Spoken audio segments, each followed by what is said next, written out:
Yo tout le monde, c'est Mousse et on se retrouve aujourd'hui pour une nouvelle vidéo.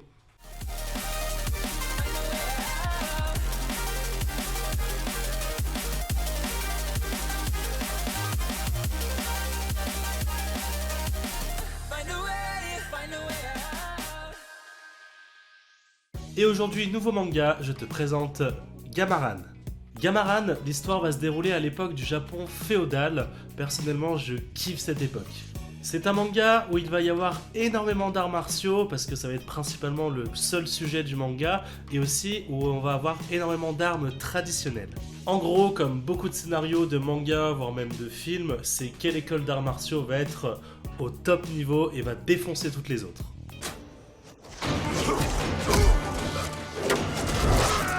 On va se retrouver dans la région d'Unabara où un seigneur va organiser un tournoi pour savoir lequel de ses fils prendra sa place lors de la succession.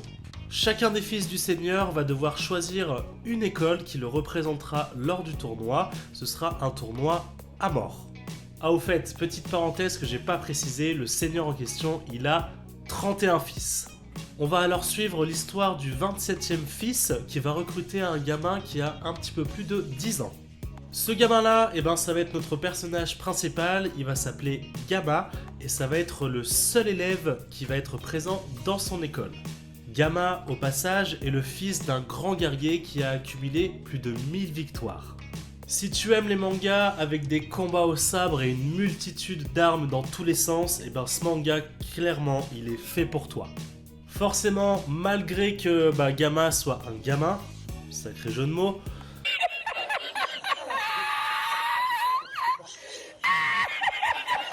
tu te doutes bien en fait qu'il est ultra balèze et que tu vas le découvrir au fur et à mesure du manga. Ils ont même réussi à rajouter une petite pointe d'humour due à son âge qui est quand même plutôt agréable à lire. Gamaran, comme les autres, des points positifs et des points négatifs. On commence tout de suite avec les points positifs. Le premier point positif que j'ai kiffé, c'est que on n'a pas besoin d'attendre 4-5 tomes avant que les combats démarrent. Ça démarre direct et vraiment il y a des très belles scènes de combat. Par-dessus ça, les scènes d'action sont vraiment très bien dessinées. On a des positions qui sont juste incroyables et très agréables à regarder. Le deuxième point positif sur ce manga, on va aborder le budget. Tout simplement, je l'ai trouvé à 3 € en grande surface, donc c'est vraiment quelque chose qui est agréable. On n'est pas du tout proche du prix qui est habituel, qui tourne à peu près aux alentours du coup de 7 €. Donc c'est vraiment quelque chose de cool. Si tu veux un manga neuf et pas forcément d'occasion, Gamaran, tu peux te le permettre. Les points négatifs sur le manga, le premier, le manga il est vraiment pas épais en fait, tu le lis quand même assez rapidement. Le deuxième point négatif, ça va être du coup sur le dessin à nouveau.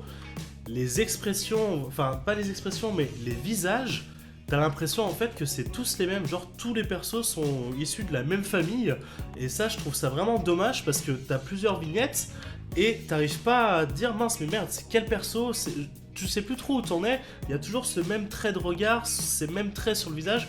Je trouve que c'est quelque chose qui est quand même assez dérangeant, alors que les autres dessins sont vraiment super jolis. Donc ça c'est vraiment quelque chose qui m'a marqué sur le point négatif. Stop. Enfin bref, si tu kiffes les arts martiaux et que tu adores les combats au sabre comme moi je peux l'aimer, franchement Gamaran je te le conseille mais à 1000%. Je vous dis à très bientôt pour une nouvelle vidéo. Ciao.